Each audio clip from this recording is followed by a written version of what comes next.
ہوئی تو ان کے وفات کے بعد پھر اس طرح کے لوگ سامنے آئے، فتنے اٹھتے شروع ہوئے، لیکن اللہ کو جو کہ منشاء الہی یہ ہے کہ ہندوستان میں اسلام رہے، اسلام کا کی بقا اور اسلام کی موجودگی اس ہندوستان کے اندر اللہ کی منشا ہے، اس لیے کہ اس سرزمین کے اندر پہلا پیغمبر اترا ہے، پہلی وحی نازل ہوئی ہے، یہ ممکن نہیں ہے کہ اس ہندوستان سے اسلام کبھی مٹ جائے، چاہے کتنی بھی کوششیں ہوں، انشاءاللہ اسلام کا چراغ کبھی نہیں بجھے گا، کبھی نہیں بجھے گا، ہمیشہ اسلام کا چراغ یہاں پر جلتا رہے گا۔ تو ادھر ان کے وفات سے پہلے 1703 کے اندر حضرت شاہ ولی اللہ رحمۃ اللہ علیہ کو پیدا کر دیا گیا، پیدا ہوئے وہ حضرت شاہ ولی اللہ رحمۃ اللہ علیہ 1731 کے اندر انہوں نے یہ محسوس کیا کہ ایک نیا فتنہ کھڑا ہوا ہے۔ ایک فتنہ اس زمانے میں یہ کھڑا ہوا کہ قرآن کو صرف عالم ہی پڑھ سکتے ہیں، عالم کے علاوہ کوئی دوسرے لوگ قرآن کو نہیں پڑھ سکتے۔ یہ بہت بڑا فتنہ ہے، اس کا مقصد یہ تھا کہ عوام کو قرآن سے دور کر دیا جائے۔ چنانچہ اس فتنے کا مقابلہ کے لیے حضرت شاہ ولی رحمۃ اللہ علیہ نے سب سے بڑا قدم اٹھایا۔ یہ قدم اٹھایا کہ اس زمانے میں قرآن کریم کا فارسی زبان کے اندر ترجمہ کیا، جبکہ اس زمانے میں قرآن کریم کے اختلاف کے سلسلے ترجمے کے سلسلے میں اختلاف تھا۔ کئی لوگ یہ کہتے تھے کہ دوسری زبان کے اندر قرآن کریم کا ترجمہ نہیں ہو سکتا، کافی علماء میں اختلاف تھا، لیکن اس کے باوجود آپ نے ہمت کی اور آپ نے اس قرآن کریم کا فارسی زبان کے اندر ترجمہ کیا۔ اس قرآن کے ترجمہ سے پہلے آپ کی مقبولیت کا یہ حال تھا کہ جب اپنے محلے سے دریبہ کلاس سے نکل کر کے اپنے مدرسے میں جاتے تھے تو مرد اور عورتیں پھول جلا کر کے رات کو رکھتے تھے، جب شاہزاد صبح گزرتے تھے تو ان پر پھول برسایا جاتا تھا، لیکن جب انہوں نے قرآن کریم کا ترجمہ کیا اور فارسی میں ترجمہ کیا تو ان کی مخالفت ہوئی اور زبردست مخالفت ہوئی، یہاں تک مخالفت ہوئی کہ جو لوگ آپ پر پھول برساتے تھے وہ آپ پر پتھر برسائے گئے۔ مگر ایسے موقع پر حضرت شاہ ولی اللہ رحمۃ اللہ علیہ نے یہ پیغام دیا کہ ایک عزت نفس ہے اور ایک عزت دین ہے، اگر عزت دین اور عزت نفس کا مقابلہ ہو تو عزت نفس کو عزت دین پر قربان کرنا ہے۔ وہاں پر کسی طرح کی بھی کوئی تعامل نہیں ہونا چاہیے، کوئی عزت نفس کو قربان کرنا چاہیے عزت دین پر۔ حضرت شاہ ولی رحمۃ اللہ علیہ نے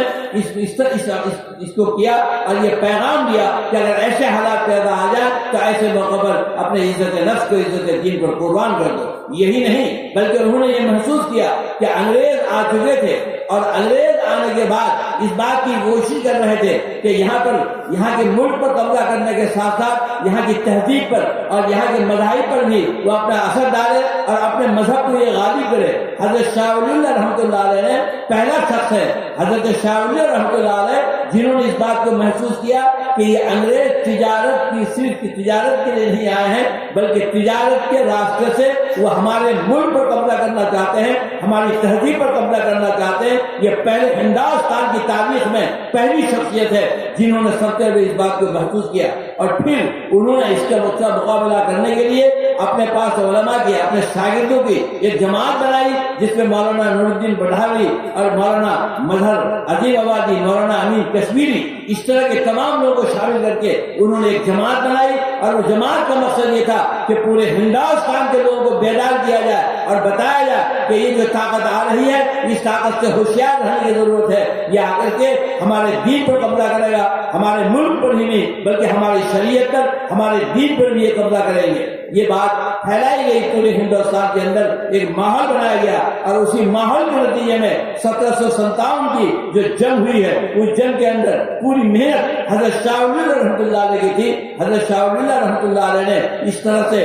انگریزوں کے خلاف اصول ماحول بنایا۔ اس لیے میں ہمیشہ پوری طاقت سے کہتا ہوں کہ اگر ہندوستان کے اندر مدارس نہیں ہوتے تو یہ ملک آزاد نہیں ہوتا، یہ ملک آزاد نہیں ہوتا۔ یہ ملک آزاد ہوا ہے مدارس کی وجہ سے، اور علماء نے آزادی کے جنگ کی صرف شرکت نہیں کی ہے بلکہ انہوں نے آزادی کی لڑائی کی قیادت کی ہے، اور جس میں سب سے پہلا قائد حضرت شاہ ولی اللہ رحمۃ اللہ علیہ۔ اس لیے حضرت شاہ ولی اللہ رحمۃ اللہ علیہ نے پوری قوت کے ساتھ اس قوت کا مقابلہ کیا، اور دفاع دین اور اشاعت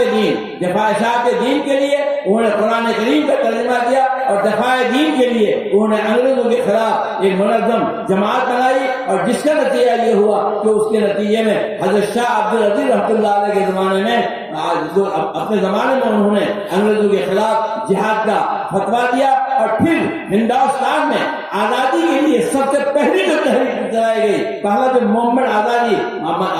آزادی کی تحریک جو پہلی بنائی گئی، آزادی لیبریشن موومنٹ کے نام سے جو پہلی آزادی کی تحریک شروع کی گئی، وہ حضرت شاہ عبد العزیز رحمۃ اللہ علیہ کے زمانے میں شروع ہوئی، جس میں حضرت سید احمد شہید رحمۃ اللہ علیہ اور اسی طریقے پر حضرت مولانا اسماعیل شہید رحمۃ اللہ علیہ یہ سب کے سب لوگ شریک ہوئے۔ تو میں عرض کرنا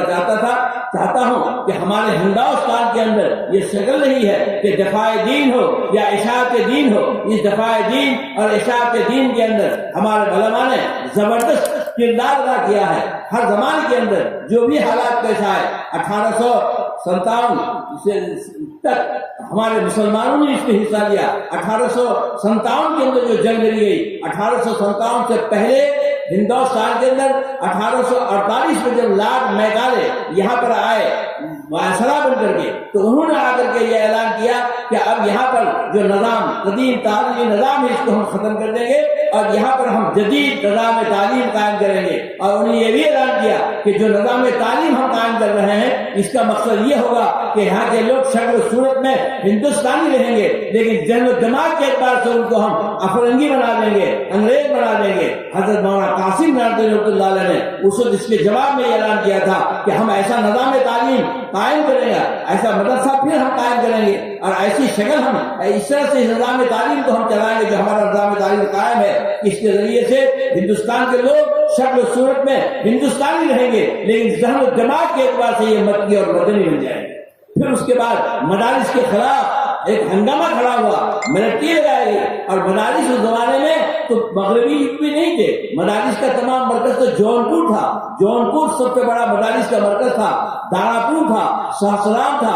شاجر پور تھا، یہ علاقے تھے کہ جن علاقوں کے اندر مدارس زیادہ تعداد میں تھے۔ ان تمام مدارس کے خلاف ملٹری لگائے گئے، فوج لگا کر اس کو توڑا گیا۔ ایسے موقع پر تقریباً 2 لاکھ مسلمان اس سے متاثر ہوئے اور کئی خاندان وہاں سے ہجرت کیا۔ آج جو مہاراشٹر کے اندر بھیونڈی اور مالیگاؤں یہ جو 2 شہر آباد ہیں، یہ دونوں شہر دراصل اس مشرقی یوپی کے اندر جو مسلمان ان مدرسوں کے تحفظ کے لیے کھڑا ہوئے اور ان کے خلاف جو ہنگامات، ان کے خلاف جو فوجی طاقت کا استعمال کیا گیا، ان کو جو اذیت پہنچائی گئی، وہ اپنے وطن کو چھوڑ کر یہاں سے گئے۔ انہی لوگوں نے جا کر کے مالیگاؤں کو اور بھیونڈی یہ دونوں شہر کو مہاراشٹر کے اندر آباد کیا۔ تقریباً 51,000 علماء اس کے اندر شہید ہوئے اور اس طریقے پر اس صورت حال کا مقابلہ کیا گیا۔ دفاع دین کا مسئلہ آیا تو علماء نے کبھی کسی طرح کی کمی نہیں کی، آگے بڑھے۔ اور پھر 1857 کے بعد اشاعت دین کے لیے حضرت مولانا قاسم نانوتوی رحمۃ اللہ علیہ نے، حضرت گنگوئی رحمۃ اللہ علیہ اور حاجی امداد اللہ مہاجر مکی رحمۃ اللہ علیہ، ان تمام لوگوں کے سرپرستی کے اندر دارالدیوبند قائم کیا، جو دارالدیوبند آج پورے ہندوستان میں نہیں بلکہ پوری دنیا کے اندر اس کے فضلہ موجود ہے۔ مجھے بہت خوشی ہوئی، میں اتفاق سے برازیل ایک موقع پر گیا۔ برازیل میں مجھے معلوم ہوا کہ ایک مسجد کے اندر امام ہے اور وہ قاسمی ہے۔ وہاں تو بہت کم تعداد میں مسلمان ہیں، لیکن 1-2 محلے کے اندر اچھی خاصی مسلمانوں کی آبادی ہے۔ وہاں پر مسجد کے اندر جو امام تھے وہ قاسمی تھے، دارالدیوبند کے پڑھے ہوئے تھے۔ میں بہت مشکل سے وقت نکال کر کے کسی نہ کسی طرح سے جا کر ان سے ملاقات کیا، بہت محبت سے ملے، اور میں اس کو خوش ہوا کہ دیکھو دارالدیوبند ہر جگہ موجود ہے، اس کا فیض ہر جگہ جاری ہے، پورے ہندوستان کے اندر آج اس کا فیض جاری ہے۔ یہی وجہ ہے کہ آج اسی کی وجہ سے پورے ہندوستان کے لیے ہمارے تمام مدارس موجود ہیں۔ ان مدارس کی بقا اور ان کی ترقی اور ان کو قائم رکھنا یہ ہم سب کی ذمہ داری ہے، اس لیے کہ ہم ایک زندہ امت ہے۔ ہم ایک زندہ آج اس روئے زمین پر اگر کوئی امت زندہ امت ہے تو ہم زندہ امت ہیں، اس لیے کہ ہمارے پاس زندہ دین ہے، ہمارے پاس زندہ شریعت ہے، ہمارے پاس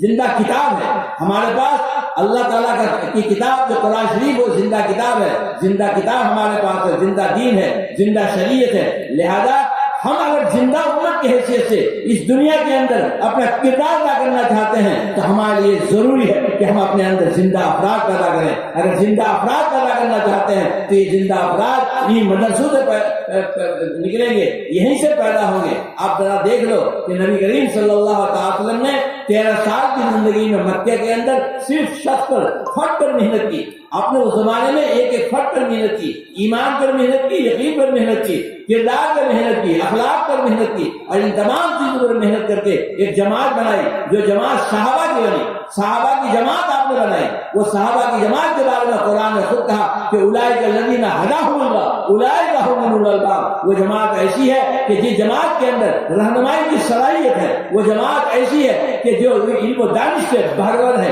پھر وہاں سے وہ جماعت کی تشکیل کے بعد جب آپ مدینہ تشریف لائے تو مدینہ تشریف لانے کے بعد سب سے پہلا کام آپ نے یہ کیا کہ مسجد نبوی کی تعمیر کی، اور مسجد نبوی کی تعمیر کے بعد اس کے اندر ایک حلقہ آپ نے علم کا قائم کیا اور ایک حلقہ آپ نے ذکر کا قائم کیا۔ علم کا حلقہ اور ذکر کا حلقہ، یہ دونوں حلقہ قائم کر کے آپ نے ہمیں یہ پیغام دیا کہ یہ امت ایسی ہے کہ کیونکہ پوری دنیا انسانیت کی اس کو رہنمائی کرنی ہے، لہذا رہنمائی کی صلاحیت کے لیے دو چیز ضروری ہے کہ اس کا دماغ بھی طاقتور ہو اور اس کا ضمیر بھی روشن ہو۔ دماغ طاقتور ہوگا علم سے اور ضمیر روشن ہوگا تزکیہ سے، ضمیر روشن ہوگا تزکیہ سے۔ اسی لیے حضور صلی اللہ علیہ وسلم نے ایک حلقہ علم کا قائم کیا اور ایک حلقہ ذکر کا قائم کیا۔ یہی وجہ ہے کہ ہمارے تمام مدارس کے اندر یہ سلسلہ جاری رہا۔ دارالدیوبند کے اندر بھی ایک عرصہ کے شروع میں یہ طریقہ تھا کہ جب لوگ فارغ ہوتے تھے تو فراغت کے بعد ان کو سند فراغت یہاں سے نہیں دیتے تھے، بلکہ حضرت گنگوئی رحمۃ اللہ علیہ کے یہاں گنگو بھیج دیتے تھے، اور گنگو کے اندر پہنچ کر کے وہاں ایک سال ان کے ساتھ انہیں وہاں تزکیہ قلب ہوتا تھا، اور پھر اس کے بعد جب وہاں سے خلافت ملتی تھی، اس خلافت کے بعد پھر دعوت سے سند دیا جاتا تھا۔ معلوم یہ ہوا کہ اگر اس امت کو رہنمائی کا فریضہ انجام دینا ہے تو اس کے اندر دو طاقت کا ہونا ضروری ہے۔ ایک تو یہ کہ اس کا دماغ بھی طاقتور ہو، دوسرا یہ کہ اس کا ضمیر روشن ہو۔ یہ روشن ضمیری اور یہ دماغ طاقتور دماغ بنانے کا جو ذریعہ ہے وہ یہ مدرسے ہیں۔ اس لیے ان مدرسوں کے ذریعے سے ہم کو ایسے افراد کو پیدا کرنے کی ضرورت ہے۔ نبی کریم صلی اللہ علیہ وسلم نے یہ حلقہ علم کا اور ذکر کا قائم کیا، چنانچہ آپ کے بعد پوری دنیا کے اندر مسلمان جہاں جہاں بھی بسے اور جہاں بھی بسے آپ نے یہی طریقہ اختیار کیا۔ خود ہمارے ہندوستان صاحب کے اندر سن 40 ہجری میں حضرت ابو دینار رضی اللہ تعالیٰ عنہ جب کالی گڑھ پہنچے کیرالہ کے اندر، یہاں پہنچ کر ان کی محنت سے کچھ لوگوں نے اسلام قبول کیا، ایک اچھی خاصی تعداد مسلمانوں کی ہو گئی، تو انہوں نے مسلمانوں کی بستی بسائی، اور مسلمانوں کی بستی بسانے میں انہوں نے وہی طریقہ اختیار کیا جو طریقہ نبی کریم صلی اللہ علیہ وسلم نے اختیار کیا تھا، کہ انہوں نے سب سے پہلے ایک مسجد بنائی اور مسجد بنانے کے بعد اس کے اندر مکتب بنایا۔ چنانچہ اس زمان کی پوری تاریخ امراضیات کے آپ پڑھ لیجیے تو آپ کو پتہ چلے گا کہ کیرالہ کے اندر انہوں نے کیا، کیرالہ کے بعد پھر تمل ناڈو کے اندر یہ مسلمان آئے، وہاں پر یہ سلسلہ شروع ہوا، پھر بنگال کے علاقے میں ہوا، پھر اڑیسہ میں ہوا، پھر بہار میں ہوا، پھر اتر پردیش میں ہوا، یہاں تک کہ کراچی کے بھیل کے علاقے تک 490 سال کے اندر جتنی مسلمانوں کی بستیاں بسی، تمام بستیوں کے اندر یہی نظام قائم کیا گیا، مسجد قائم کی گئی، اور مسجد قائم کرنے کے ساتھ ساتھ اس کے اندر مکتب کا قیام عمل میں لایا گیا اور حلقہ ذکر کا حلقہ قائم کیا گیا۔ تو معلوم یہ ہوا کہ ان مدارس کے ذریعے سے یہ صلاحیت پیدا کرنے کے لیے یہ نبی کریم صلی اللہ علیہ وسلم یہ پیغام ہم کو دیا ہے، طریقہ ہمیں بتایا ہے، اس لیے آج ہمیں چاہیے کہ ہم اس طریقے پر پوری طرح سے عمل کریں، اس کے اندر کسی طرح کی کوئی کمی نہ ہو۔ آج صورتحال اور خطرناک ہے، بے شک ہندوستان میں شاہ ولی اللہ رحمۃ اللہ علیہ کے بعد اگر حالات خراب ہوئے تو مولانا قاسم نانوتوی کھڑے ہوئے، پھر شیخ الہند مولانا محمد حسن کھڑے ہوئے، شیخ الاسلام مولانا حسین احمد مدنی رضی اللہ مرکزو کھڑے ہوئے، اور اسی طریقے پر جب 1947 آیا تو 1947 میں بھی علماء کھڑے ہوئے۔ مجاہد ملت مولانا حفظ الرحمان صاحب رحمۃ اللہ علیہ کو ہم لوگ کبھی بھلا نہیں سکتے۔ حضرت مولانا مجاہد ملت مولانا حفظ الرحمان کے سلسلے میں صرف ایک بات بتا دوں، ایک بار حضرت شیخ الحدیث حضرت مولانا زکریا صاحب رحمۃ اللہ علیہ رائے پور کے خانقاہ میں تشریف فرماتے، حضرت مولانا عبد القادر صاحب رائے پور کی خدمت میں، اسی وقت میں حضرت مولانا حفظ الرحمان صاحب بھی وہاں اسی خانقاہ میں پہنچے، آپ کی خدمت میں پہنچے، تو جا کر حضرت مولانا حفظ الرحمان صاحب نے حضرت رائے پوری سے ایک بات درخواست کی کہ حضرت آپ تو جانتے ہیں میں صبح سے شام تک کاموں میں مشغول رہتا ہوں، مجھے کہاں موقع ملتا، میں تلاوت بھی نہیں کرتا، نوافل بھی نہیں پڑھ سکتا، مشکل سے میں 5 وقت کی نمازیں ادا کر لیتا ہوں، جماعت کے ساتھ کوشش کرتا ہوں پڑھ لینے کی، بقیہ مجھ سے کچھ نہیں ہو سکتا، اس لیے آپ میرے لیے دعا کریے کہ اللہ تعالیٰ میری مغفرت فرمائے، آخرت میری بہتر ہو۔ تو حضرت مولانا عبدالقادر صاحب راغبی رحمۃ اللہ علیہ نے ان کو بلایا، 5 اور بلا کے پوچھا مولانا حفظ الرحمان صاحب سنیے، 1947 کے اندر دلی کے اندر جب آگ اور خون کا ماحول گزر رہا تھا، اس زمانے میں جو آپ نے اپنی جان ہتھیلی پر لے کر کے اس زمانے میں جو لوگوں کی خدمت کی ہے، جان بچانے کی کوشش کی ہے، امن قائم کرنے کی کوشش کی ہے، آپ 1 ہفتے کی وہ قربانی مجھے دے دیجیے، میں زندگی بھر کا تہجد آپ کو دے دوں۔ حضرت مولانا حفظ الرحمان صاحب رحمۃ اللہ علیہ خاموش ہو گئے اور ان کے آنکھوں سے آنسو نکل آیا۔ تو اس طریقے پر گیا کہ علماء نے اس زمانے کے اندر بھی جو حالات پیش آئے اس زمانے میں کیا۔ پھر 1947 کے بعد آج جن حالات سے ہم گزر رہے ہیں، 1947 کے اندر بھی یہ طاقتیں کھڑی تھی، ایک مسئلہ آیا تھا، مسئلہ یہ آیا تھا کہ آیا یہ ملک کیسا بنے گا، اس کا نظام کیسا ہوگا، اس کا سسٹم کیسا ہوگا، کس طرح سے رہے گا۔ چونکہ ہم لوگوں نے، ہمارے بزرگوں نے یہ طے کیا تھا کہ ہندوستان میں ہم ہیں، اس کے لیے ہم نے قربانی دی ہے، ہم شریعت کے معاملے میں اور دین کے معاملے میں اس ملک میں کبھی کوئی سمجھوتا کرنے کے لیے ہم تیار نہیں ہیں، ہم مذہبی آزادی چاہتے ہیں، مذہبی آزادی کے بغیر ہم اس ملک میں نہیں رہیں گے، مذہبی آزادی کو جب بھی کوئی خطرہ ہوگا تو اس کے لیے ہم سامنے آئیں گے، اس کے لیے ہم کھڑے ہو جائیں گے۔ چنانچہ اس زمانے کے اندر جب ملک کا دستور بنانے کی بات آئی تو حضرت شیخ الاسلام مولانا حسین احمد مدنی، حضرت مولانا حفظ الرحمان صاحب رحمۃ اللہ علیہ اور ہمارے تمام بزرگ مولانا ابوالکلام آزاد رحمۃ اللہ علیہ، ان تمام لوگوں نے اس بات پر اصرار کیا کہ ہمارے ملک کا جو دستور بنے گا اس دستور کے اندر مذہبی آزادی رہے گی اور تمام لوگوں کے لیے تمام لوگوں کے لیے اس بات کی آزادی رہے گی کہ وہ اپنے مذہب کو پر چلے، اپنے مذہب کی اس کو آزادی حاصل رہے۔ چنانچہ اس دستور کا 2 حصہ بنا، ایک رہنما اصول کا بنا، ایک فنڈامنٹل رائٹ بنیادی حقوق کا بنا۔ بنیادی حقوق جن کے تبدیل کرنے کے لیے آسانی نہیں ہے، جب تک کہ پارلیمنٹ کے 2/3 ممبر ایک ساتھ کھڑے نہ ہو جائے اس وقت اس کے اندر کوئی ترمیم نہیں ہو سکتی۔ اس بنیادی حقوق کے اندر دفعہ 25، دفعہ 26، دفعہ 27 اور دفعہ 29 یہ دفعات شامل کر کے ہماری مذہبی آزادی، ان تمام چیزوں کی آزادی کو اس کے اندر شامل کیا گیا۔ اس کے پیچھے ہمارے علماء کی، ہمارے بزرگوں کی کوشش تھی۔ ہمارے بزرگوں نے اس ملک کی آزادی کے لیے جو قربانی دی تھی، یا جیل گئے خود مولانا حسین احمد رحمۃ اللہ علیہ، جنہوں نے اپنی جوانی کا بیشتر حصہ جیل کے اندر گزار دیا، یہ لوگوں نے کسی وحدے کے لیے قربانی نہیں دی تھی، اس لیے قربانی دی تھی کہ ہم اس ملک کے اندر اگر اس ملک کو آزاد کراتے ہیں تو آزادی کے بعد ہم ایسا سسٹم قائم کرا سکیں کہ جس پہ اس ملک کے اندر مذہبی آزادی برقرار رہے۔ چنانچہ اسی بنیاد پر ان لوگوں نے اس کوشش کی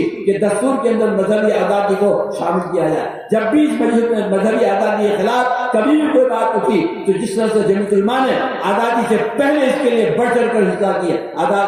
لیا، آزادی کے بعد بھی جمعیت علماء نے اسی طرح سے بڑھ چڑھ کر حصہ لیا۔ پرسنل اللہ کا مسئلہ آیا تو مسلم پرسنل اللہ بورڈ قائم ہوا، اور مسلم پرسنل اللہ بورڈ اس کے اندر علماء آج جو کچھ حالات پیش آئے ہیں، ان حالات میں مایوس ہونے کی ضرورت نہیں ہے۔ قرآن کریم کے اندر آیت آئی ہے، ایک آیت ہے قرآن کریم کی کہ وَلَتُبْلُوَنَّكُمْ فِي أَمْوَالِكُمْ وَأَنفُسِكُمْ وَلَتَسْمَعُنَّ مِنَ الَّذِينَ أُوتُوا الْكِتَابَ مِنْ قَبْلِكُمْ وَمِنَ الَّذِينَ أَشْرَكُوا أَذًى كَثِيرًا فَإِن تَصْبِرُوا وَتَتَّقُوا فَإِنَّ ذَلِكَ مِنْ عَزْمِ الْأُمُورِ۔ کہ اگر ایک وقت ایسا آ جائے کہ تمہاری جان اور تمہارا مال دونوں خطرے میں ہو تو اور پھر تمہارے پڑوس میں جو لوگ وہ 2 طرح کے ہوں، ایک وہ کہ جن کو تم سے پہلے کتاب دی گئی یعنی یہود و نصارہ، اور ایک وہ لوگ کہ جو مشرکین ہیں جیسے ہمارے برادر وطن، کہ یہ وقت آئے گا کہ لَتَسْمَعُنَّ أَذًى كَثِيرًا، ان دونوں سے ایسی باتیں سنو گے کہ جس سے تم کو سخت تکلیف پہنچے گی۔ جیسے آج صبح اخبارات میں، ریڈیو میں، روزانہ ٹی وی میں یہ جو ذرائع ابلاغ کے ذریعے سے طرح کی باتیں اس ملک میں آ رہی ہے، طرح کے الزامات مسلمانوں پر لگائے جا رہے ہیں، جو طرح تکلیف دینے والی چیزیں آ رہی ہیں۔ یہ تمام چیزیں کہ اگر ایسی شکل پیش آ جائے کہ جان بھی خطرے میں ہو اور مال بھی خطرے میں ہو، اور تم صبح سے شام تک ایسی باتیں سنو کہ جن کی وجہ سے تمہارے دل کو سخت تکلیف پہنچے، تو کیا کرنا ہے؟ فَإِن تَصْبِرُوا وَتَتَّقُوا، 2 طریقہ اس کا اختیار کرنا ہے۔ ایک طریقہ یہ ہے کہ رکو، صبر یہ مثبت عمل ہے. صبر کا معنی رکنا، رکو، رک کر کے احتساب کرو، یہ جائزہ لو کہ آیا ہمارے اندر کیا وجہ ہے، کیا کمی ہے کہ جس کی وجہ سے ان حالات کا سامنا کرنا پڑ رہا ہے. دوسری بات یہ ہے کہ ان حالات کا مقابلہ کرنے کے لیے ہم کو حکمت عملی کیا طے کرنی ہے، حکمت عملی طے کر کے اس کا مقابلہ کرو. اور تتقو، دوسرا یہ ہے کہ اپنے اعمال کو درست کر لو. اس لیے اگر ہم آج کے حالات میں ان دونوں چیزوں پر ہم عمل کریں اور ان دونوں چیزوں پر عمل کرتے ہوئے آج کے حالات میں ہم زندگی گزاریں تو کوئی مشکل نہیں ہے. انشاءاللہ جس طرح سے ہم رہے ہیں آج بھی رہیں گے. آج جس طرح سے ہمارے پرسنل اللہ کو تباہ کرنے کی کوشش کی جا رہی ہے، طلاق ثلاثہ، کوئی مطلب نہیں، طلاق ثلاثہ کہہ کر کے یہ کہہ رہے ہیں کہ ہم نے عورتوں کے فلاح کے لیے یہ کام کر رہے ہیں، وہ جھوٹ بول رہے ہیں. عورتوں کے فلاح کا مسئلہ نہیں ہے. عورتوں کے فلاح کا مسئلہ اگر ہے تو 2 لاکھ سے زیادہ عورتیں مطلقہ مسلمانوں میں نہیں ہیں، 22 لاکھ عورتیں ان کے اندر ہیں. ان کے فلاح کے لیے کہاں پر کوئی کام ہوتا ہے؟ یہ مقصد ان کا کوئی فلاح نہیں، بلکہ جس انداز سے یہ بل لایا گیا ہے اور اس کے اندر جو 8 چیزیں شامل کی گئی ہیں ان تمام چیزوں کی وجہ سے عورتوں کو نقصان پہنچ رہا ہے، فائدہ نہیں پہنچ رہا ہے. اس لیے مقصد عورتوں کو فائدہ پہنچانا نہیں ہے. اس طرح سے ہمارے پرسنل اللہ کو نقصان پہنچانا چاہتے ہیں، لیکن وہ سن لے کہ ہم اپنے دین میں اور شریعت میں سمجھوتا کسی حال پہ بھی انشاءاللہ کرنے کو تیار نہیں ہے. جو صورتحال آیا ہے ہمارے ملک کے اندر بھی ایسے لوگ موجود ہیں جو ہمارا ساتھ دیتے ہیں، ایسے اس ملک کے اندر بھی ایسے انصاف پسند ہندو موجود ہیں، ایسے غیر مسلم موجود ہیں کہ جو ہمارے ساتھ ان معاملات کے ساتھ آتے ہیں اور ان تمام لوگوں کو ساتھ دے کر کے انشاءاللہ ان حالات کا مقابلہ کریں گے. علماء نے آزادی سے پہلے جس طرح کردار ادا کیا تھا آج بھی ادا کرے گا. ابھی جمعیت علماء کے اجلاس تو ہو ہی رہے ہیں. ابھی پٹنہ کے اندر بھی 15 اپریل کو جو اجلاس بلایا گیا ہے دین بچاؤ اور دیش بچاؤ، یہ بھی اسی مقصد کے لیے کیا گیا ہے. اس لیے آپ کی بھی ذمہ داری ہے کہ بڑی تعداد کے اندر اس میں شرکت کر کے یہ بتائیں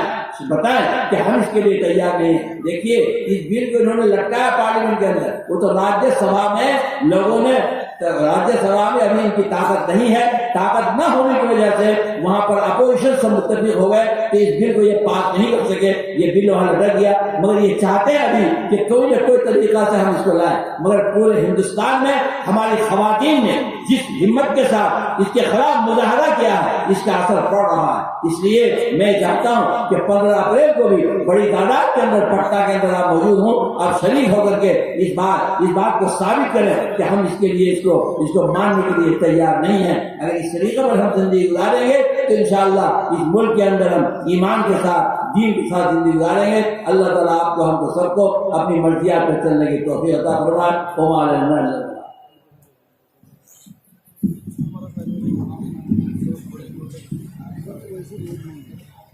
ماشاء اللہ، جزاک اللہ خیر. حضرت والا member of parliament all India ملی تعلیمی فاؤنڈیشن دہلی کے صدر مجاہدی ملت حضرت مولانا اسرار الحق قاسمی اپنی گفتگو سے ہم تمام سامعین کو محظوظ فرما رہے تھے. آئیے حضرات گرامی، اب وقت آ گیا ہے کہ ہم اس پروگرام کے صدر محترم اور اشرف علوم کے نائب ناظرین، جن کا تعارف ان الفاظ میں کیا جا سکتا ہے کہ بانیان اشرف العلوم گماشتہ واحد الدین کی فکر صوفی رمضان علی آوا پوری کی آہ سفرگاہی حضرت مولانا صوفی عبدالعزیز بسنتی رحمۃ اللہ علیہ کے نالے من شبی، حضرت مولانا طیب صاحب کا یقین محکم، یہ ساری صفات حضرت والا کے اندر اللہ نے وصیت فرمائی ہے. میں حضرت مولانا الحق الحق صاحب نائب ناظم اشرف العلوم طلبہ سے گزارش کرتا ہوں کہ یہ جلسہ آپ کا ہے.